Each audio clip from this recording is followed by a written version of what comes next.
Hey everyone, we're joined by News 6 political analyst Jim Clark, who is talking about the presidential race for 2024. As you can see by our graphic, Governor Ron DeSantis has dropped out, but not at total withdrawal. Can you talk about that real quick? Yeah, he suspended his campaign, which only means that he can keep raising money.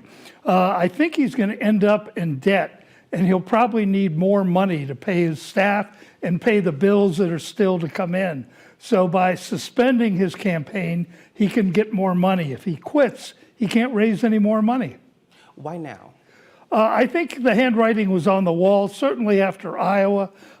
These campaigns have kind of a lifespan where it takes candidates a few days to realize that there is no path for them to the nomination. After Iowa, he came out swinging. He was going to go to South Carolina. He went to New Hampshire. He was going to campaign again this weekend in South Carolina. But I think other people were telling him, hey, it's over. Will this affect him going forward if he decides to pursue a presidential bid in 2028? Yeah, that's the question. He's been talking about that over the last few days, talking about people coming up to him and saying, hey, why don't you try in 2028?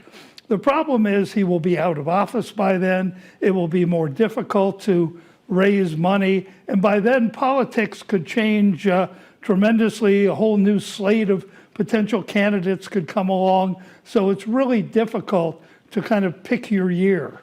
And we were talking with some Florida Democrats before we had a conversation with you, and some were saying that this could be a win for Florida Democrats as they move forward in the elections this coming fall. Do you think that with him dropping out, it will affect what's happening here in Florida? Yeah, it's going to be interesting to see if he moderates or changes his agenda at all. I think the victory of a Democrat in the Osceola Orange seat in the State House shocked a lot of Republicans, and I think there's a feeling that maybe some of the initiatives have gone too far.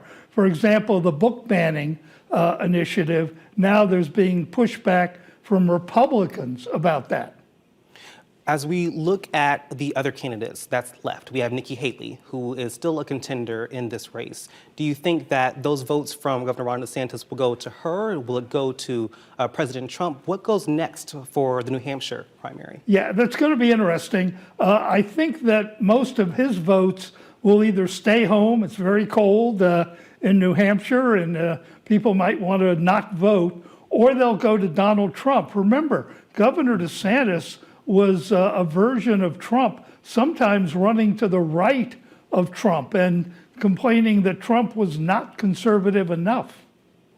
And for Nikki Haley, will this affect her at all as far as if he would have dropped out before Iowa? No, I think she would be about where she is now. I think that her only hope is New Hampshire. She's running clear second in her home state. And so I think it could be over for her in just a matter of weeks.